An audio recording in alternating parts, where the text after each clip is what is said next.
Não há desconhecimento do racismo. Todo mundo sabe que o racismo existe, mas há uma resistência, há uma recusa em pensar o Brasil a partir da sua história.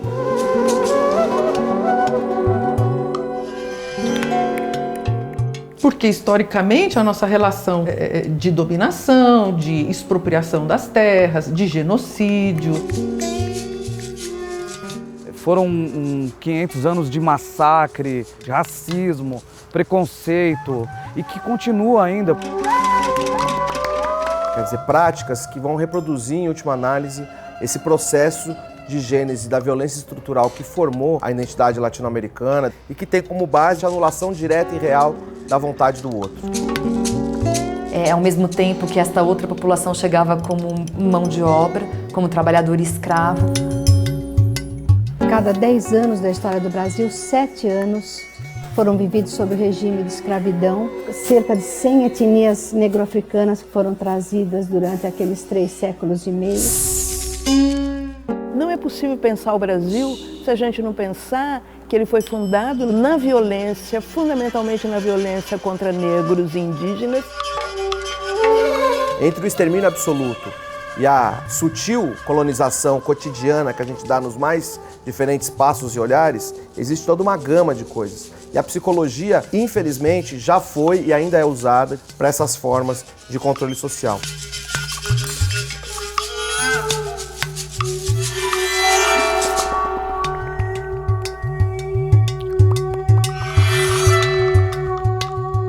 Eu acho que a psicologia ela passou por algumas fases importantes serem levantadas aí com relação ao que poderia ser uma interface com os povos indígenas. Primeiro, lembrar que a dimensão psicológica, a dimensão subjetiva, ela está presente desde o século XVI aqui, no início da colonização, essa marca importante na história do continente e do que hoje é o Brasil. Eu acho que a gente pode levantar 2 marcos principais, um deles é a antropofagia, né? Quer dizer, esse ethos indígena próprio dos Tupinambá, que era essa ideia de devorar o outro no sentido de incorporar os valores do outro. Só para a gente ter uma ideia da importância que tem essa história da antropofagia, quando a gente estava ali naquela passagem do século XIX para o século XX, teve a Semana de Arte 22 aqui, o tema quase central dela era a questão da antropofagia, pelo Oswald de Andrade, que quer um pouco buscar essas raízes brasileiras naquele momento, vai atrás disso e encontra a antropofagia como um grande símbolo.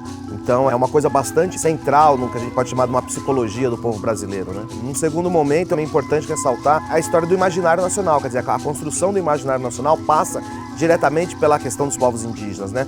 Um pouco romantizado, um pouco torto ali com José de Alencar, o Guarani, mas que, torto ou não, está diretamente participando da ideia de povo, da ideia de nação, está fundamentada a identidade nacional aí também, né? A gente parte dessa leitura para compreender o quanto que o sofrimento vivido hoje pelos grupos indígenas, ele advém dessa relação histórica de muita desigualdade e muita dominação. O pensamento psicológico, ele vem antes da organização da profissão no Brasil. Ele entra via medicina e via educação. A gente sabe que a psicologia, no seu nascimento, ela faz um alinhamento com as teorias eugenistas. As teorias raciais elas chegaram no Brasil um pouco mais tarde, né, do que estava na Europa, digamos assim, no final do século XIX, mas foi absorvida muito rapidamente pela elite intelectual. Era o momento do fim da escravidão. A abolição ela acontece a partir de uma lei com 2 artigos que diz que está abolida a escravidão no país. Segundo artigo que revoga as leis anteriores, mas nada foi feito naquele momento para que a população negra fosse inserida na população brasileira como um todo. A boa parte dos intelectuais da época começaram a se apropriar das teorias raciais para justificar a fixidez, a não mobilidade entre as classes, né? Há na ideia de raça biológica um determinismo, né? Uma não possibilidade de superação. Então pensa-se que tem humanos inferiores e humanos superiores, e isso é uma construção biológica. Uma figura expoente desse final do século XIX vai ser o médico Raimundo Nina Rodrigues. Ele vai desenvolver uma série de estudos, né, onde de alguma forma ele vai estabelecer uma associação entre determinadas características étnico-raciais e determinados problemas sociais, né? Como, por exemplo, criminalidade, degenerescência da população. A psicologia se utilizou desse saber científico para se constituir como uma ciência, no sentido de fazer testes que mediam a inteligência, testes de classificação emocional. Trabalhava com a psicometria, com a medição dos crânios, justificando as diferenças e as desigualdades sociais por causa desses parâmetros psicométricos. Mas o Nina Rodrigues, ele também vai ser fundamental para fazer aquilo que a gente chama que é subjetivar o negro, né? Porque até antes dele, o negro não tinha subjetividade, vamos chamar assim. Se tratava da massa negra, né? Se tratava de um contingente de ex-escravos. A miscigenação seria aquilo de mais repudiado na teoria eugênica. Então, ela simplesmente diria que o Brasil não ia dar certo, porque nós somos um país basicamente miscigenado, né? Então, como eles fizeram? Eles pegaram e disseram, não, a miscigenação não é tão ruim assim, contanto que o país se torne um país de brancos. E aí, a imigração europeia, né, que o Brasil faz, então, acordos bilaterais e atrai, né, imigrantes europeus, e depois japoneses e depois do Oriente Médio, em função, né, de uma perspectiva, né, de embranquecimento dessa sociedade. Tinha uma intenção, né, uma intenção ideológica, né, de quem eram as pessoas que deveriam compor esse país.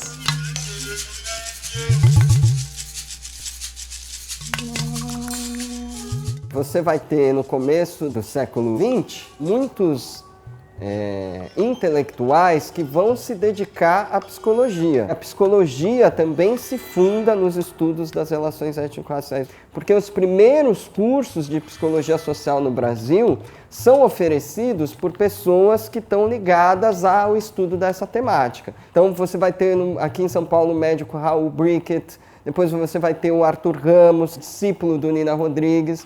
E todos esses intelectuais, eles estão envolvidos e fascinados com o universo da cultura negra, com a produção cultural afro-brasileira, mas, sobretudo, com a religiosidade do afro-brasileiro. Depois de 20, na década de 30, a ideia de cultura, né, começa a prevalecer sobre a ideia biológica e hereditária. Então, fatores econômicos, sociológicos, começam a fazer parte daquilo que é a ideia de classificação dos povos.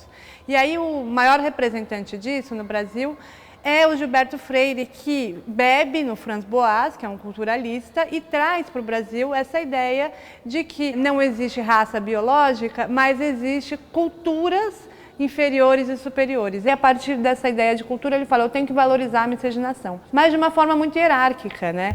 No caso da Grande Senzala, ele fala muito das amas de leite, do afeto ou da própria sexualidade do homem branco que se inicia com essas mulheres, né, escravizadas, que no fundo são estupros, né? E aí ele vai montando essa ideia de que todo mundo responde, nosso Brasil miscigenado, nosso lindo Brasil de mistura das raças, né? E sem mostrar a violência que teve, né? A mistura da raça se inicia com uma sessão de estupro das mulheres negras, né? Uma limitação desses estudos feitos no período de 30 até 50, não é? É que eles se limitam apenas a descrever a ocorrência do preconceito racial operando, né? Mas eles produzem muito pouco conhecimento sobre aquilo que a gente poderia fazer para promover a igualdade étnico-racial. Após o término da Segunda Guerra Mundial, o mundo está chocado com o que o ser humano foi capaz de produzir, né, a partir dessa ideia de raça. E o Brasil, ele não para de ser apontado por vários estudiosos nessa época como o paraíso racial, ou seja, onde brancos e negros e indígenas vivem muito bem.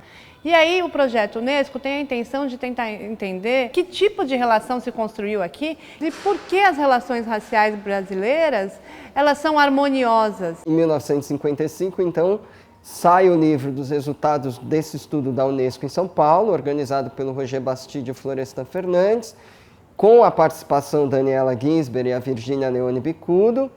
A surpresa é que nenhum dos pesquisadores do projeto Unesco conseguiu dizer que havia harmonia racial.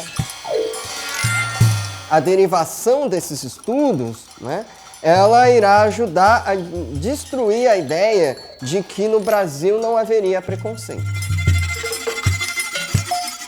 E o que é o mais importante? É pensar que nessa época se descobre que o racismo ele não é apenas o legado da escravidão como colonização, mas até hoje tem algo que legitima diariamente o racismo brasileiro.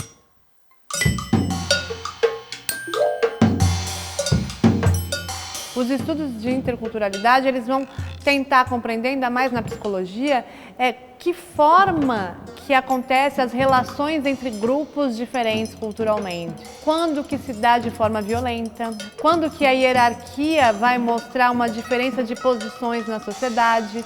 Não tem uma romantização que haveria atrás da palavra multicultural. Na PUC de São Paulo, nós temos a psicóloga Daniela Ginsberg, que vem, né, e funda na pós-graduação em Psicologia Social e começa os estudos interculturais no Brasil, e o professor Arrigo Angelini na Universidade de São Paulo. E posteriormente, no final dos anos 70, em 79, a gente tem a publicação da Introdução à Psicologia Intercultural do professor Geraldo José de Paiva. Um momento importante para ser ressaltado é quando a psicologia se aproxima das questões indígenas enquanto profissão mesmo, né? Que é um momento que a gente pode ali localizar, talvez entre os anos 60, entrando nos anos 70, é a psicologia que vai entrar um pouco nesse campo do que a gente pode chamar do conhecimento da espiritualidade dos povos indígenas. Porque a espiritualidade, ela sempre foi tabu para a psicologia. Sendo que para os indígenas, reflete a centralidade da concepção de mundo e de homem. Então, psicólogos que vão se utilizar de técnicas e de metodologias que remetem diretamente à matriz espiritual, ao cotidiano ritual dos povos indígenas. Uma outra utilização importante é com a linha da psicologia analítica, que vai utilizar muito dos mitos indígenas. O mito que atravessa também os povos africanos, que atravessa também os povos do Oriente. Os povos indígenas vão ser mais um dos povos que vai contribuir com essa riqueza do mito para essa linha da psicologia analítica. Se a antropologia no passado contribuiu com uma infinidade de material sobre os povos indígenas, eu acho que a psicologia pode se debruçar sobre esse material e tomar cuidado para não cometer os mesmos erros. Um desafio para a gente na psicologia é começar a construir, a criar, produzir psicologia a partir também do conhecimento dos povos indígenas. E que aí destacar a importância que teve a pesquisa que a professora Silvia Lene, que é uma professora que é muito importante na psicologia, em 2002 ela fez um projeto sobre as emoções culturais no Chavante, junto com um filósofo e uma outra psicóloga. Olhando numa linha do tempo, então, você vai ter só a partir da década de 90, com os estudos da professora Iraí Carone, da professora Maria Aparecida Bento, da professora Edith Pisa, um giro nesses estudos que vai começar a investigar o tema da branquitude, a identidade étnico-racial da pessoa de cor de pele branca. Um livro sobre branquitude, ele começa a se desenhar na minha cabeça quando eu estava fazendo o meu mestrado e lia muito sobre o que Florestan Fernandes escreveu, e ele diz que a escravidão deformou a personalidade do negro, mas ele não fala nada sobre a personalidade do branco. Assim, mas o Florestan Fernandes, ele é bárbaro, ele é um dos intelectuais que a gente mais respeita, e eu me perguntava como é que ele não se atentou, não escreveu sobre a deformação da personalidade do branco. Porque se a escravidão deforma a personalidade do negro, imagina a do branco que foi escravizador.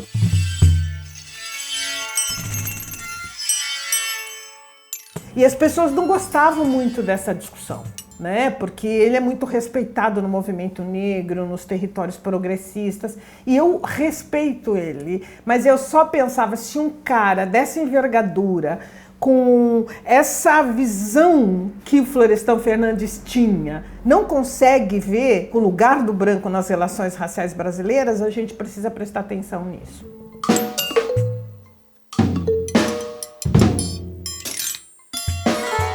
O que se deve ter em vista é que a branquitude ela aparece como forma de perceber o mundo. Logo, isso também aparece na ciência psicológica. O olhar sobre o mundo, ele é produzido a partir da branquitude.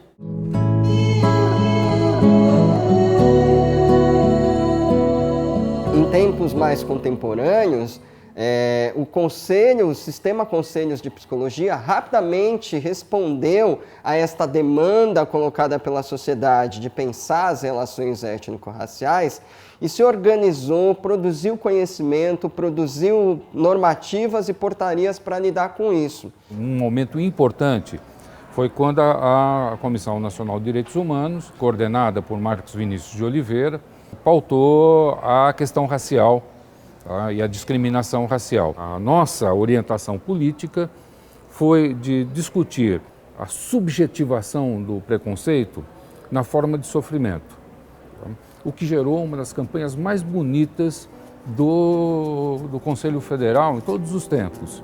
A chamada dela era o preconceito racial humilha, a humilhação social faz sofrer. Esse foi o primeiro tema de campanha de direitos humanos da entidade, que trabalhada nacionalmente, foi também trabalhada então no CRP de São Paulo. A gente fazia eventos e manifestações para garantir publicidade para aquela nossa campanha.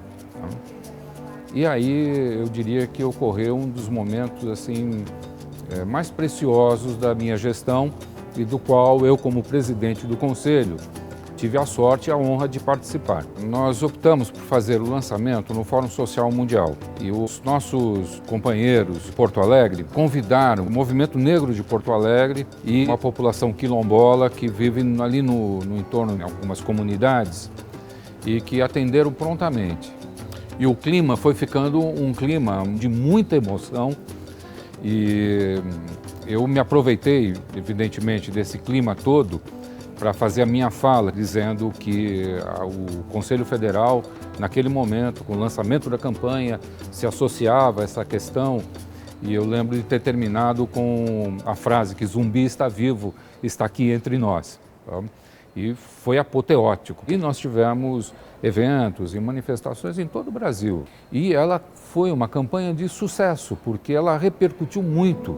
Foi uma campanha que eu trago presente na minha memória com muito carinho, muita admiração. Marcos Vinícius era presidente da Comissão Nacional de Direitos Humanos do Conselho Federal de Psicologia na época, e ao longo desse tempo todo, Marcos foi um grande companheiro nosso, parceiro, para realizar trabalhos, para pensar ações políticas no campo da psicologia. Eu diria que esta campanha sai primeiramente na cabeça do Marcos Vinícius. Esse era um tema que fazia parte da vida dele. Foi uma grande perda o assassinato do Marcos, perdemos uma grande pessoa, uma pessoa muito comprometida com a psicologia, comprometida com o enfrentamento ao racismo. Inevitavelmente, ele vai fazer uma falta, produz uma lacuna que não se supera. A única forma de superação é nós que ficamos aqui fazer o melhor e procurar manter vivo a memória de Marcos Vinícius.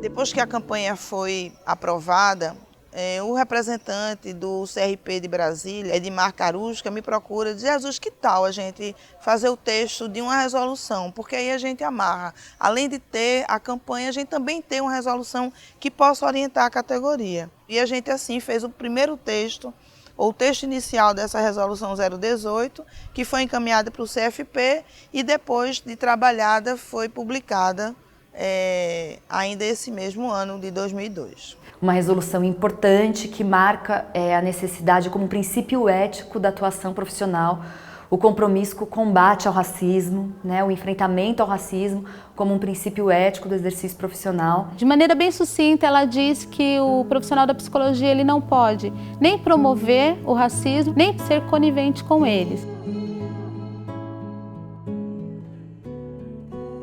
essa resolução, para a maioria dos psicólogos, ela é desconhecida.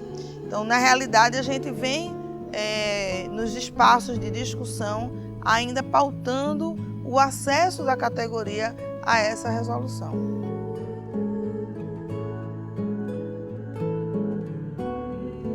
Os povos indígenas, né, de maneira geral, lá em 2004, por meio do CIMI, o Conselho Indigenista Missionário, chamaram a psicologia e falaram: nós estamos com um problema aqui. Como é que vocês vão ajudar a gente a resolver o problema? E logo em novembro teve um primeiro seminário Subjetividade de Povos Indígenas, promovido pelo Conselho Federal de Psicologia. Então a gente ficou lá esses 3 dias escutando as histórias e participando de rodas, de debate, de troca. Foi muito impactante. E eu voltei com essa missão de tocar no estado de São Paulo o que naquele momento a gente entendia como a aproximação da psicologia às questões indígenas.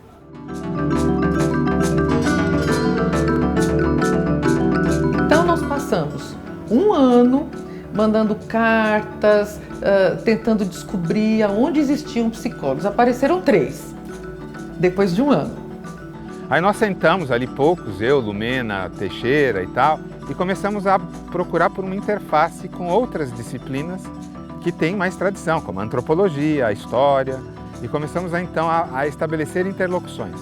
Aí você mergulha e institucionaliza, digamos assim, dá esse contorno mais institucional para a preocupação da psicologia enquanto ciência e profissão em relação direta com as populações indígenas. Em 2006 para 2007 é que a gente conseguiu formalizar o grupo de trabalho dentro da estrutura do CRPSP. E aí realizamos um evento, 2 eventos, se não me engano, em 2007, no contexto multiprofissional, e aí materializou-se um grupo de trabalho que começou a fomentar eventos. Desde então a gente conta com a parceria e a produção conjunta dos antropólogos, inclusive no próprio grupo de trabalho. A gente sempre teve a antropóloga Vanessa Caldeira conosco, que foi uma parceria fabulosa. Sem ela a gente não teria caminhado como caminhamos.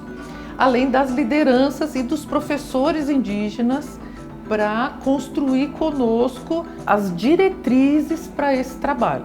Nesse caso, eu acho que a psicologia ela tende a ajudar muito, né? Tentando entender um pouco mais esse sofrimento e tentando minimizar um pouco mais esse sofrimento. Uma discussão com as comunidades tradicionais, com a população um pouco mais vulnerável. Em 2009, elaboramos um ciclo de oficinas, convidando todos os profissionais interessados de cada região, junto com os indígenas da região, para discutirmos 2 coisas básicas.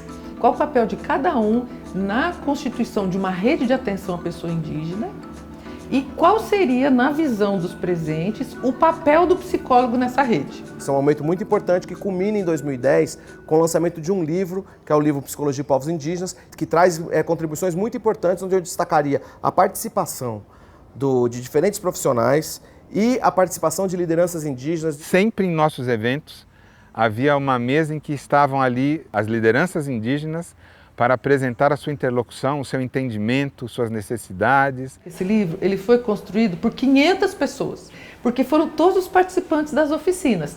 Em 2010, a gente retorna a essas regiões, apresentando o livro, fazendo o lançamento, a distribuição. É um marco importantíssimo, eu diria assim, um divisor de águas, fundamental.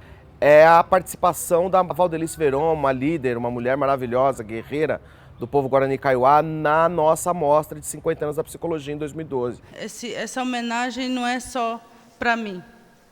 Essa homenagem também são para as pessoas, para os caciques, que tombaram na luta pela sobrevivência, que tombaram na luta pela vida do povo indígena Guarani Kaiowá no Mato Grosso do Sul.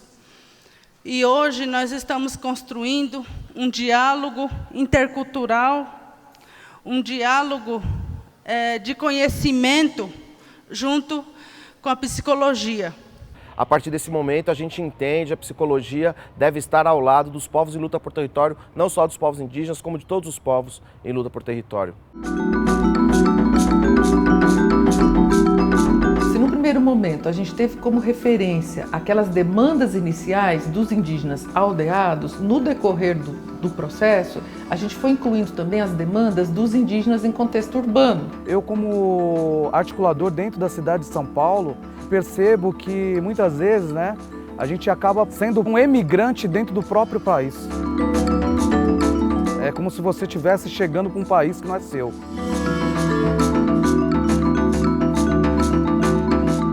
O CRP, ele nos apoiou na primeira conferência de política indigenista para índios em contexto urbano.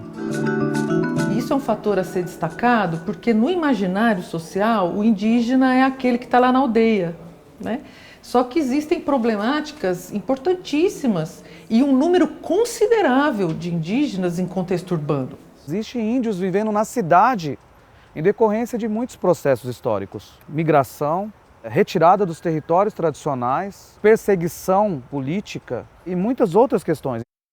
A partir do momento em que as áreas urbanas vão reconhecendo a presença dos seus indígenas, a questão indígena ela vai se impondo como uma área necessária para a construção de respostas enquanto políticas públicas, respostas enquanto compromissos ético-políticos.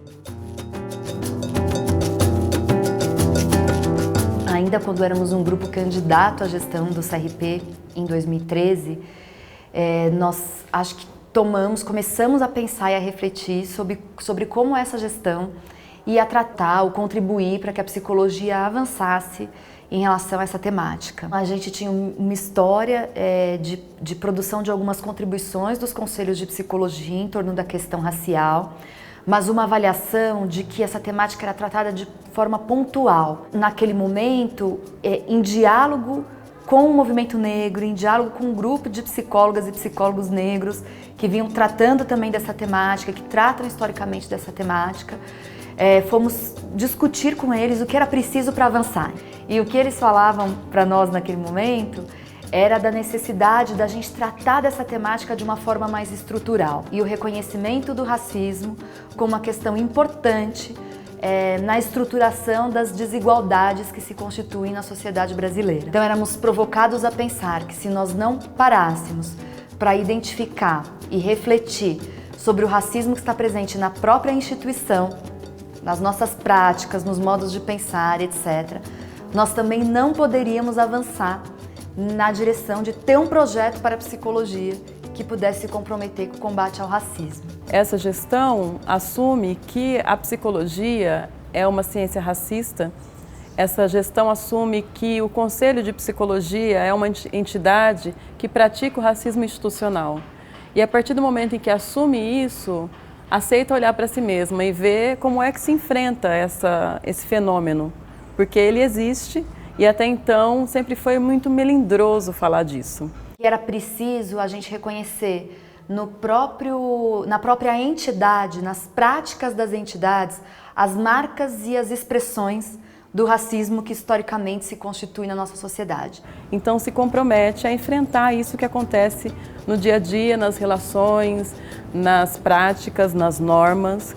Eu acho que os conselhos, eles são forçados a assumirem isso na medida em que a nossa militância histórica vem, dizendo para os psicólogos e para as categorias que a psicologia precisa mudar o seu olhar, a sua orientação e sua atuação. E em 2013, na época das eleições para o Conselho, uma das chapas sentiu a necessidade de ter na sua composição alguém que discutisse raça. E não tinha nenhuma pessoa negra compondo a chapa. Era fundamental que este grupo também pudesse ser composto, também pudesse na sua composição ter psicólogas ou psicólogos negros. Naquele momento nós conseguimos, então pudemos que esse grupo indicasse uma pessoa para compor a nossa plenária. E indicamos o nome do Jonatas Salatiel. Esse grupo ganhou as eleições, então o Jonatas passa a fazer parte do conselho como um conselheiro negro dessa gestão. O Jonatas fez com que a questão racial fosse uma questão de todos os conselheiros. e ao mesmo tempo ele foi um conselheiro que cuidou de todas as pautas. Junto com outras pessoas que tiveram compromisso com a temática, o Jonatas sempre defendia que todas as ações deveriam dialogar, deveriam transversalizar a raça. Ele não estava lá para tratar só da questão racial. Ele estava lá para tratar das demandas do Conselho como um todo. Mas a sua presença, e isso é muito importante, né? E acho que as políticas afirmativas são fundamentais por isso.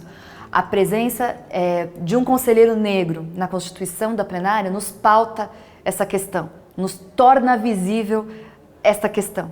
O Jonatas, um pouco depois que assumiu como conselheiro, foi diagnosticado com câncer de intestino. Enquanto pôde, enfrentou essa doença. E ele cuidou dessa missão que ele recebeu e às vezes até bem demais e deixando de lado o cuidado pessoal. Mesmo quando ele estava no hospital, a gente ia visitar, ele queria saber como estavam as ações e de lá muitas vezes, inclusive, continuava dando orientações. Essa presença do Jonatas no nosso grupo trouxe para o Conselho uma necessidade de compromisso ainda maior do que a vontade individual de cada uma das pessoas que participavam dessa gestão. Para o nosso grupo, uma disposição, uma motivação para honrar aquilo que ele estava fazendo. A gente perdeu o Jonatas, mas o Jonatas deixou muitos outros e outras. O Márcio, a Clélia, a Ivani, o Emiliano, para falar, nomear alguns desses parceiros que assumiram seguir essa trajetória. Sabe aquele tipo de amigo que liga no meio da tarde, aí você fica pensando, tá, ele vai falar de alguma reunião, de alguma questão, e de repente ele fala, eu liguei só para ver se você tá bem, você tá bem?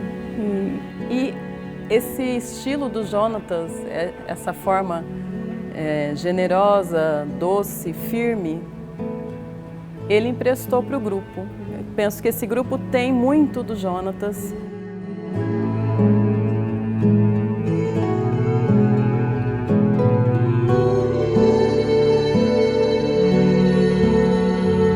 Ao lado de vários núcleos temáticos que trabalham temáticas como a educação, a saúde, o trabalho, sexualidade e gênero, nós decidimos constituir um núcleo que chamamos Núcleo Terra, Raça e Etnia, com a ideia de ter então um coletivo de gestores, conselheiros e colaboradores do CRP de São Paulo, especialmente voltado a essa temática e que pudesse não só promover ações em relação à questão racial, mas provocar os outros coletivos e outros núcleos do CRP a trabalhar essa questão. Era a gente poder não só tratar da questão racial como uma questão ao lado das outras questões da psicologia ou da sociedade, mas tratar o racismo como uma questão transversal a todas as questões da psicologia e a todas as questões que, em sendo questões que preocupam a sociedade, devem preocupar também a psicologia. Nós estamos aqui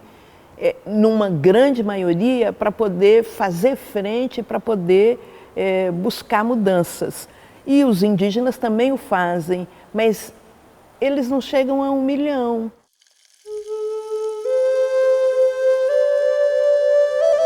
Num país que tem mais de 200 milhões de pessoas.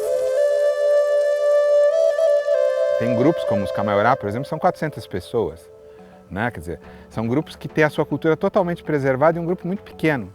E que conflitua com outros grupos indígenas. Então não há uma unidade indígena, né? Então o nascimento do núcleo foi um entendimento pelo CRP São Paulo de que isso é preciso cuidar também dessas convergências juntamente com essas diferenças e de maneira absolutamente central, é muito importante ressaltar isso, em diálogo direto, ombreado com os movimentos sociais, tanto os movimentos sociais indígenas quanto os movimentos sociais do campo e o movimento negro de maneira geral.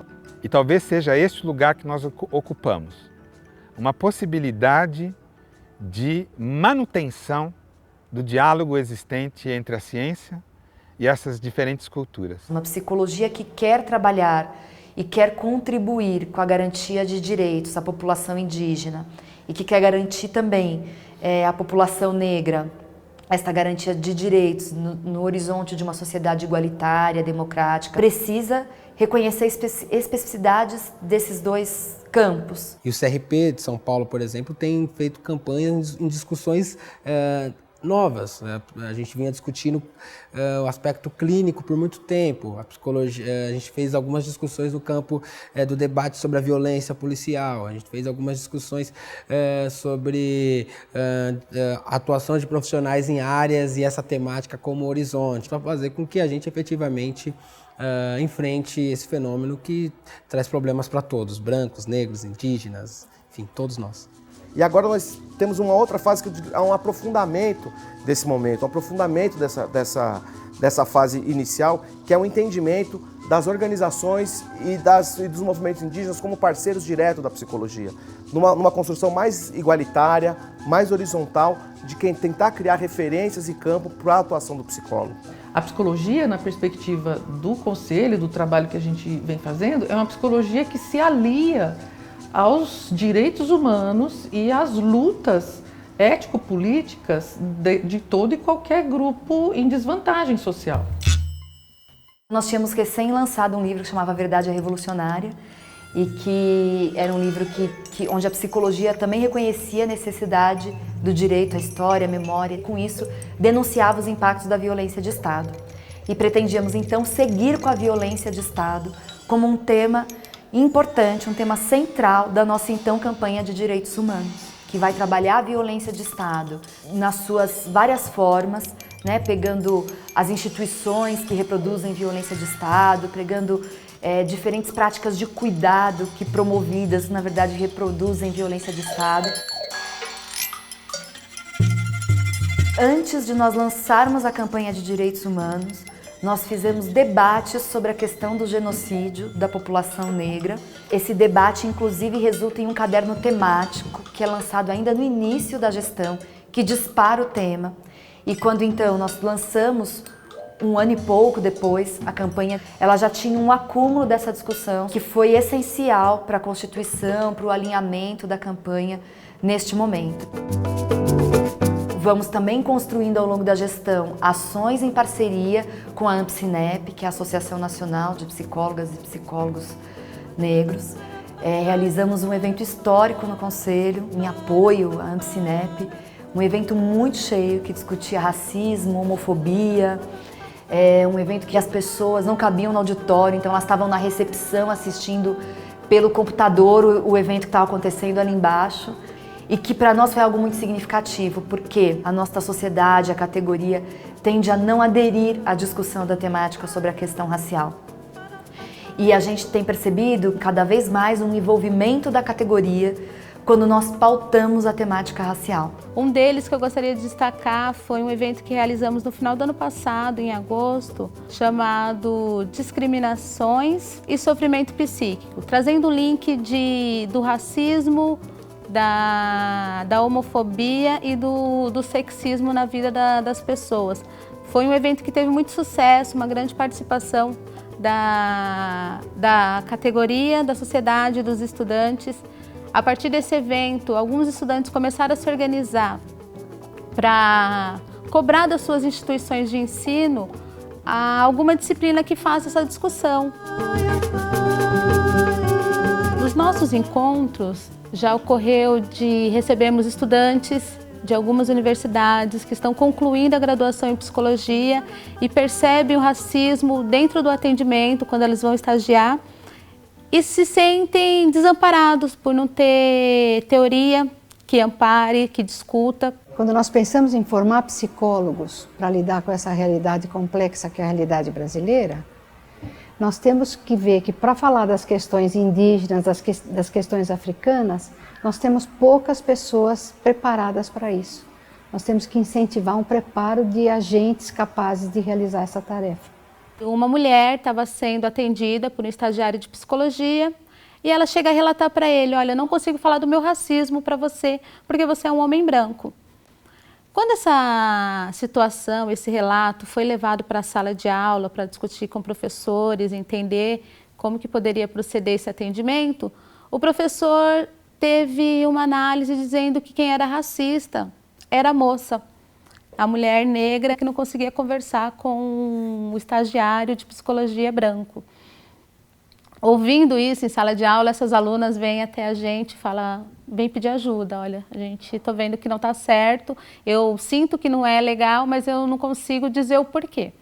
Então, levamos para a sala de aula uma discussão que diz da pessoa que não consegue falar do racismo para uma pessoa branca, ela está denunciando um grau de sofrimento tão amplo que faz com que ela congele, que ela não consiga mais interagir com as pessoas. E isso não necessariamente significa que essa pessoa seja racista. Quer dizer, não é que você tem que ter um teste psicológico específico, uma entrevista específica para os negros. É que você tem que prestar atenção, que você está numa sociedade racista, então o profissional tem que prestar atenção sabendo que o viés racial está sempre presente lá e cá. Essa é a diferença. Entendeu? Não é que você tem que ficar montando programas específicos para negros. Porque isso seria colocar o negro numa condição de um sujeito que precisa de algo específico para ele. Não. Ele precisa ser tratado como sujeito de direito e como sujeito que não quer mais ser violado ou violentado. O psicólogo ele não precisa reinventar a roda. O que essas populações, no caso a população negra, precisa é de escuta. É ser sensível, é ter escuta, é ler, é preciso formação, é preciso conhecer a história. A ferramenta mais importante que o psicólogo tem na sua formação, e isso ele tem na sua formação, que é a escuta ativa. Como é que eu escuto essa pessoa que está na minha frente? Que interesse eu tenho por ela? E que possibilidades, a partir deste interesse, do meu desconhecimento de quem é este outro, de construir uma relação que me permita dialogar com ele. Ou seja, não se trata do psicólogo fazer pelos indígenas, mas de se colocar ao lado dos indígenas como um apoiador e um estimulador, um fortalecedor, né? Um catalisador de processos que sejam autenticamente daqueles coletivos. Entendendo que aquele grupo, que aquela pessoa é radicalmente diferente de mim e que isso deve despertar no psicólogo o interesse por conhecer isso. Se não houver esse interesse, é quase que impossível uma intervenção que preserve os direitos e que reconheça a riqueza que está presente ali. Essa eu acho que é uma das coisas mais bonitas e mais difíceis da gente conseguir fazer nessa interlocução com os povos indígenas, com os grupos raciais que convivem na sociedade brasileira. A importância, né, de nós vermos e sermos humildes, né, no sentido de aceitarmos a nossa ignorância. Atender e acolher faz parte da nossa obrigação enquanto profissionais, faz parte da nossa prática profissional. Precisamos reconhecer que o sofrimento humano, ele independe da cor da pele. A gente termina a gestão de verdade, com muitos colaboradores, com muita gente transitando nessa gestão do Conselho, que são psicólogas e psicólogos negros, que são parceiros, que são identificados com esse projeto, que fizeram essa gestão, que estiveram junto em diferentes momentos. E isso é muito bacana, é muito bom. Acho que a gente vai para um outro momento agora com esse acúmulo. Acho que a garantia de que essa porta continua aberta, nessa construção constante, importantíssima, que o Sistema Conselhos, e no caso o CRP São Paulo, tem feito na interlocução entre essas sociedades, entre esses saberes. Isso é o que a gente tem como ideal e como mote, que esse não seja um projeto de uma ou outra gestão, mas que esse seja um projeto da psicologia. No século XXI, a psicologia, enquanto ciência, enquanto profissão, joga um papel decisivo para a promoção da igualdade étnico-racial. E nós esperamos que no próximo Congresso Nacional da Psicologia, como resultado dessa trajetória que nós fizemos no Conselho, essa temática apareça de forma mais contundente, apontando os projetos que devem as novas gestões do Conselho encabeçar, levar adiante, produzir, fazer avançar. Qual é o nosso lugar para tornar o Brasil um país mais democrático, um país para todos, de verdade, né? Então, a psicologia tem um lugar? Tem sim um lugar, e a gente precisa construir juntas este lugar. Agora cabe a gente, profissional de psicologia, pensar o que faremos com isso. Como que vamos adequar a nossa prática profissional, os instrumentos que nós temos, o conhecimento desenvolvido para que as relações entre pessoas brancas, negras, indígenas, sejam revistas dentro dessa sociedade e seja superado toda essa violência histórica que nos tem acontecido. Outro dia eu vi um meme no Facebook muito emocionante. Diz assim, que no Brasil todo mundo tem sangue de índio. Alguns nas mãos, outros nas veias e outros na alma. Qual o seu? E nesse caminho nós vamos encontrando pessoas sensíveis, pessoas comprometidas com a mudança, com a democracia, com um país que possa acolher a todos, e com isso a gente vai também conseguindo com que a psicologia e os conselhos regionais de psicologia possam incorporar o enfrentamento ao racismo como uma causa que também é deles.